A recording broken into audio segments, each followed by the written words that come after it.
Karimnagar smart window solutions వారి వేకా UPVC Windows and doors 25 సంవత్సరాల అనుభవం కలిగిన ఎక్స్పర్ట్స్ తో నంబర్ 1 క్వాలిటీతో సకాలంలో అందించడం మా ప్రత్యేకత. Welcome to Suman TV Karimnagar talks. నేను మీ సదాచారి. అసలు జాతకం అంటే ఏమిటి? దాని ప్రభావం మన జీవితం పైన ఎలా ఉంటుంది? జననం జరిగిన క్షణానికే మన భవితవ్యం రచించబడుతుందా, లేదంటే మన శ్రమ, మన ఆలోచనలు, మన నిర్ణయాలే మన జీవితాన్ని నిర్ణయిస్తారా? ఈ జాతకం గురించి పూర్తి విషయాలను, ఇలాంటి ప్రశ్నలకు సమాధానాలను మనకు తెలిపేందుకు మనతో పాటు స్టూడియోలో డాక్టర్ శ్రీనివాస్ భవానీ గారు మనతో ఉన్నారు. వారి మాటల్లో అడిగి తెలుసుకుందాం. నమస్తే గురుగారు. నమస్తే గురుగారు, అసలు జాతకం అంటే ఏమిటి? దాన్ని ఎలా నిర్వచిస్తారు? ఓం గం గణపతయే నమః. ఎప్పుడైనప్పటికీ కూడా జాతకము అనగా జాత అంటే పుట్టుక అని మనకు అర్థం ఉన్నది. ఇక్కడ పుట్టుక ఎప్పుడైతే ఒక శిశువు, ఒక వ్యక్తి జన్మిస్తున్నాడో ఆ వ్యక్తి అప్పుడు పుట్టినప్పుడు అంతరిక్షంలో ఉండబడేటువంటి గ్రహాలు ఏవైతే ఉన్నాయో ఆ గ్రహాల స్థితిగతులను ఒక కాగితం మీద, ఒక పేపర్ మీద పెట్టేదే ఆ గ్రహాలు ఎక్కడెక్కడ ఉన్నాయి. ఇప్పుడు మనకు రాసులు 12 రాసులు అనేటివి ఉన్నాయి. ఆ రాసులలో కూడా వాళ్ళ స్థానం ఎక్కడ ఉన్నది అదాన్ని మనం తీసుకొచ్చి అక్కడ ఒక పేపర్ మీద ఒక కుండలి వేసి ఆ కుండలిలో మనము పొందుపరిచేది. అప్పుడు ఆ సమయంలో ఏ స్థానాలలో ఆ గ్రహాలు ఉన్నాయో ఆ గ్రహాలను అక్కడ మనం పొందుపరుస్తూ ఉంటున్నాము. అక్కడ మనకు దానికి మనం జాతకము, జాత అనేది మొదలవుతుంది. అక్కడ నుండి మొదలవుతుంది ఇది జాత అనేది. Okay, right. జాతకం అనేది మీరు రాసే సమయంలో ఎలాంటి అంశాలు పరిగణలోకి తీసుకుంటారు? ఒక శిశువు జన్మించిన తర్వాత జాతకం రాస్తారు కదా, ఓకే, ఎలాంటి అంశాలను పరిగణలోకి తీసుకొని జాతకం రాస్తారు? అక్కడ మనకు గ్రహాల పరిశీలన చూస్తాము. ఒక లగ్నాన్ని ఏర్పాటు చేయడం జరుగుతుంది. ఆ పుట్టిన సమయము, ఏ సమయంలో ఆ జాతకుడు అంటే ఆ శిశువు జన్మించాడో ఆ జన్మించిన ఆ సమయాన్ని మనము ఒక లగ్నంగా పరిగణనలోకి తీసేసుకొని ఆ లగ్నం నుండి ఆ గ్రహాలు ఏ ఏ రాశులలో, ఏ ఏ గృహాలలో అంటే ఎన్ని సంఖ్యలలో ఉన్నాయో అక్కడ దాన్ని బట్టి ఈ శిశువుకు ఇన్ని రకాల దోషాలు ఉన్నాయి, లేదు ఈ శిశువుకు ఇన్ని దోషాలు కావచ్చు, ఇన్ని శుభాలు కావచ్చు, యోగాలు అని అంటాం, శుభాలు ఎన్ని శుభ అశుభాలు ఉన్నాయి అన్నదాన్ని మనము తెలియజేయడం జరుగుతుంది, నిర్ధారణ చేయడం కూడా జరుగుతుంది. ఇప్పుడు జాతకంలో దోషాలు ఉన్నప్పుడు మీరు పరిహారాలు కానీ పూజలు కానీ సూచిస్తూ ఉంటారు. మరి నిజంగా పరిహారాలు పూజలు చేసినప్పుడు ఆ దోషాలని తొలగిపోతాయా? అయితే ఇక్కడ ముమ్మాటికి తొలగిపోతాయి అన్నదని నేను చెప్పడం జరుగుతుంది.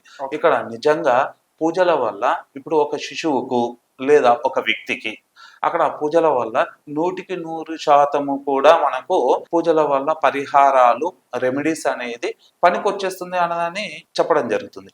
లేదు అక్కడ 100% కూడా పనికి రాదు అని కూడా తెలియజేయడం జరుగుతుంది శాస్త్రం ప్రకారంగానే. ఆ రకం అది ఎలా అంటే ఇక్కడ ఒక వ్యక్తి జాతకాన్ని మనం తీసేసుకున్నప్పుడు, లేదు ఆ శిశువు జన్మించినప్పుడు ఆ జన్మ జాతకాన్ని మనం పరిశీలన చేసే సమయంలో చూస్తే అందులో 3 రకాలుగా ఉంటుంది ఆ జాతకము. ఆ శిశువుది అక్కడ కర్మలు అనేవి ఫస్ట్ మనం మొదలు చూడడం జరుగుతుంది. ఎవరిది ఏ జాతకం వచ్చినప్పటికీ కూడా మొట్టమొదటిసారిగా చూసేది ఆయుర్దాయం చూడడం జరుగుతుంది. ఆయుర్దాయము పర్ఫెక్ట్ గా ఉంటే వాళ్ళు వచ్చినటువంటి ఏ దేని మీద అయితే, ఏ సందర్భం మీద, వాళ్ళకు ఏది కావాలని మన దగ్గరకు వచ్చేసారో దాన్ని మనం చెప్పడం జరుగుతుంది. ఆ రకంగా ఇక్కడ మనకి పూజలు ఎప్పుడైతే మనం చేయిస్తున్నామో ఆ పూజల వల్ల ఆ శిశువులో ఉండబడినటువంటి దోషాలు ఏవైతే ఉన్నాయో మనం పరిగణనలోకి తీసేసుకొని అవి దృఢకర్మ, ఇంత ముందుకు చెప్పాం కదా మనకు 3 రకాలుగా ఉంటుంది అన్నదని. దృఢకర్మ ఒకటి, దృఢ కర్మ ఒకటి, అదృఢ కర్మ అనేది ఈ 3 రకాలుగా మనకు నిర్ధారణ చేసుకొని అక్కడ వాళ్ళకు దగ్గరలో ఉండబడినటువంటి ఒక ఆస్ట్రాలజర్ కావచ్చు, లేదంటే ఒక అయ్యగారు కావచ్చు, అది నిర్ధారణ చేసి అక్కడ పూజలు చేయడం వల్ల ఇక్కడ ఇతనికి ఆ పరిహారం రెమెడీ మరి పనిచేస్తుందా పనిచేయదా అన్నదాన్ని చూసి అక్కడ ఆ పూజలు చేయడం జరుగుతుంది. ఓకే గురుగారు, అంటే నిజానికి జాతకం అనేది ఓకే మనిషి జీవితాన్ని మారుస్తుంది అంటారా? మారుస్తుంది అన్నదని చెప్పడానికి మనకు ఉన్నది, లేదు అన్నదాన్ని కాదు. ఎప్పుడు మారుస్తుంది అన్నదంటే మార్పు అనేది మనము జాతకము పుట్టినప్పుడే, జాత అంటే పుట్టుక అన్నదాన్ని మనం ఇదివరకే చెప్పుకోవడం జరిగింది. పుట్టినప్పుడే మనకు ఈ అబ్బాయికి ఆ జాతకుడికి అబ్బాయి మీన్స్ జాతకుడు. Okay. ఆ జాతకుడికి తనకు గత జన్మలో ఏమున్నాయి, ఈ జన్మలో ఏమున్నాయి, వచ్చే జన్మలో ఏముంటున్నాయి, లేదు ముందు ముందు ఏ విధంగా తను ఉండబోతుందో తెలియజేసుకునేదే జాతకం. ఆ జాతకంలో మనకు ముందు జరగబోయే విషయాలు పర్ఫెక్ట్ గా వాళ్ళకు తెలియజేసేటువంటి ఆస్ట్రాలజర్ ఉండాలి. ఫస్ట్ మంచి జ్యోతిష్కుడు అనేటివాడు దొరికితే తనకు ముందు ముందు ఏం జరగబోతుందో తెలియజేస్తాడు తను. లేదు అని అంటే ప్రతి ఒక్క అయ్యగారికి కూడా జ్యోతిష్యం తెలియాలనేదని ఏమి లేదు, ప్రతి ఒక్కరికి అన్ని విషయాలు తెలియాలనేది ఏమీ లేదు.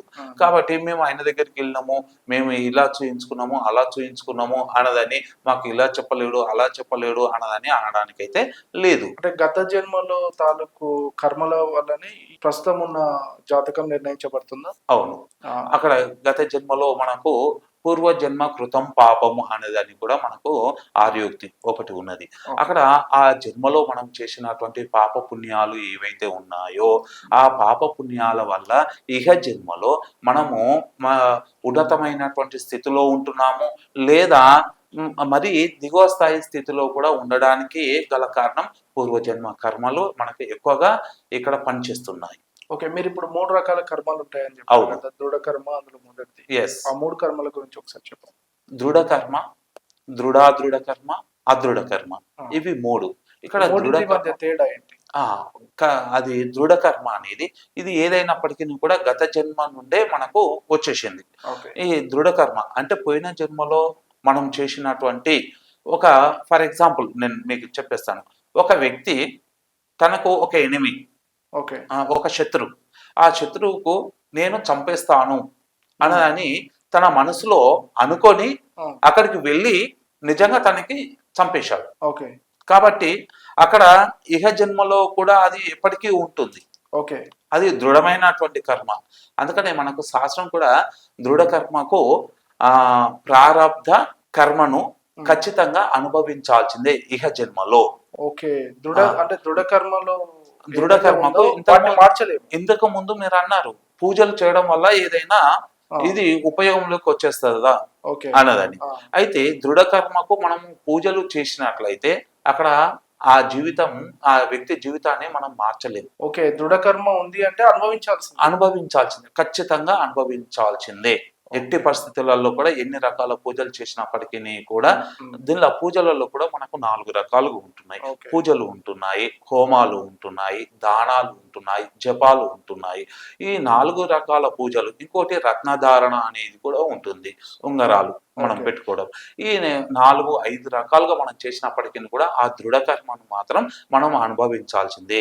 ఒకవేళ తప్పించుకోలేము. ఒకవేళ ఒక అయ్యగారు ఉన్నారు, అక్కడ తను ఖచ్చితంగా నేను మీకు ఉండబడినటువంటి దృఢ కర్మను నేను తగ్గిస్తాను నేను చేసేటువంటి పూజలతోటి అని అంటే ఖచ్చితంగా ఆ చేసేటువంటి ఆ పూజారి కూడా ఆ ఎదుటి వ్యక్తిలో ఉండబడినటువంటి ఆ కర్మను ఇతను అనుభవించి తీరాల్సిందే, కర్మ సిద్ధాంతం ప్రకారంగా కూడా అది. అందుకనే మనకు ప్రారాబ్ధము ఖచ్చితంగా అనుభవించి తీరాల్సిందే, ఎట్టి పరిస్థితులలో తప్పించుకోవడానికి వీలు లేదు. ఇక రెండోది దృఢ కర్మ. అంటే ఈ అదృఢ కర్మలో మనకు 2 రకాలు, దృఢం ఉంది, అదృఢం ఉంది. అంటే ఇంతకుముందుకు ఫర్ ఎగ్జాంపుల్ చెప్పాను కదా, అదే వ్యక్తి తన ఎనిమిని చంపడానికి వెళ్ళాడు.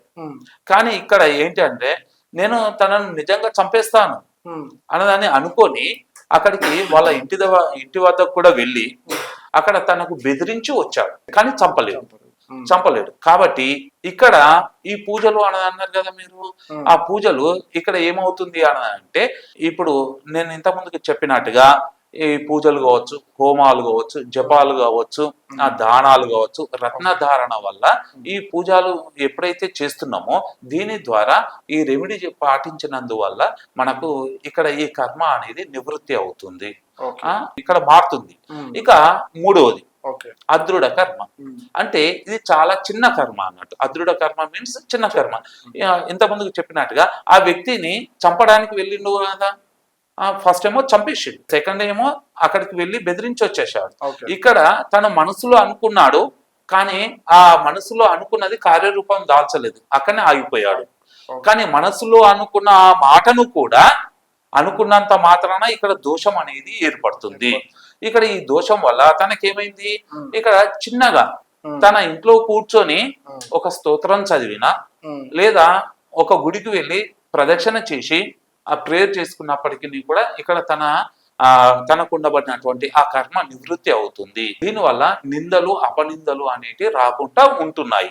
ఇదే ఒక వ్యక్తికి జీవితం మార్చుతుందా అనడానికి నిదర్శనం ఇది. అంటే వారు చేసిన కర్మ ఫలితంగానే ఖచ్చితంగా ఉంటుంది. థ్యాంక్ యూ గురుగారు. ఓకే, శుభం. సో వ్యూవర్స్, ఆస్ట్రాలజీకి సంబంధించిన మరిన్ని విషయాలను మరికొన్ని వీడియోలో తెలుసుకుందాం. Thank you.